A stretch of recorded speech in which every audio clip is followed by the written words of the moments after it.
অনেক ব্যক্তি আছেন, যদি কারো দয়া হয় আপনারা এই মসজিদের দিকে একটু সুনজর দিবেন। হ্যালো গাইস, পবিত্র জুম্মা মোবারক সবাইকে জানাই এবং কি আমার পক্ষ থেকে সবাইকে সালাম, আসসালামু আলাইকুম। আমাদের এই পূর্ব সন্ধ্যার জামে মসজিদটা যে শিরবদ্দি পৌরসভা 4 নং ওয়ার্ডে এই মসজিদটা দেখতেছে অনেক পুরাতন। এই মসজিদে কাজ করা দরকার। এই মসজিদে অনেক পরিবার শুনি যে 500 পরিবার নামাজ আদায় করে। এই মসজিদে কি জায়গার কোনো সংকট আছে কিনা আমি আপনার কাছে কিছু কথা জানতে চাই মসজিদের বিষয়ে। এই পর্যায়ে আছে আমাদের এতে গরিব এলাকা, ঠিক মতন টাকা পয়সা দিতে পারে না, আমরা উন্নয়ন করতে পারতেছি না। মানে খুবই অবহেলিত এই মসজিদটি, এই এলাকা মানে অত্যন্ত দরিদ্র। আমরা যে ইমামের হাদিয়াটা দিব এটা আমরা সত্যি মতো দিতে পারি না। 1 মাস 2 মাস 3 মাস দিলে বই আমরা ইমামের হাদিয়া পর্যন্ত আমরা দিতে পারতেছি না। তো অনেক ব্যক্তি আছেন, যদি কারো দয়া হয় আপনারা এই মসজিদের দিকে একটু সুনজর দিবেন, এই আমার প্রত্যাশা।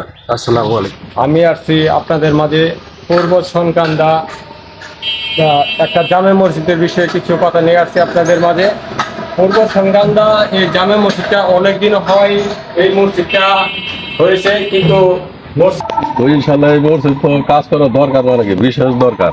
আর এই মসজিদ মনে করো বর্তমানে নিচতলায় সারা বারিন্দা সহকারে লোকজন আটটাছে না।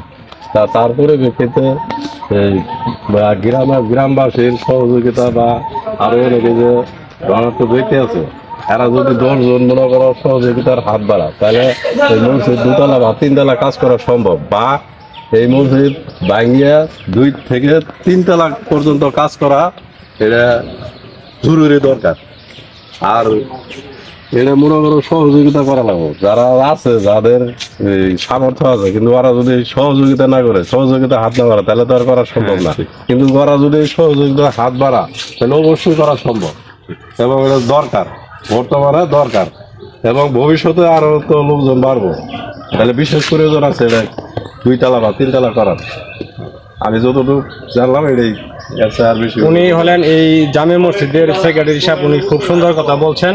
ওনার জায়গা সংকট, এই মসজিদে প্রায় 500 পরিবার নামাজ আদায় করেন। এখন হয়তো এই মসজিদে কোনো জায়গা হয় না। আপনার অনেক পুরাতন মসজিদ, এই মসজিদে কোনো সরকারি চাকরিজীবী নাই যে দান করবে, উন্নয়নের কাজ করবে। এবং এই মসজিদে অনেক পরিবার আছে, 500 পরিবার আছে। 500 পরিবারের মধ্যে সবাই হত দরিদ্র, গরিব মানুষ। তারা মুয়াজ্জিনের বেতন এবং ইমাম সাহেবের বেতন দিতে গেলে তাদের হিমশিম খেতে হয়।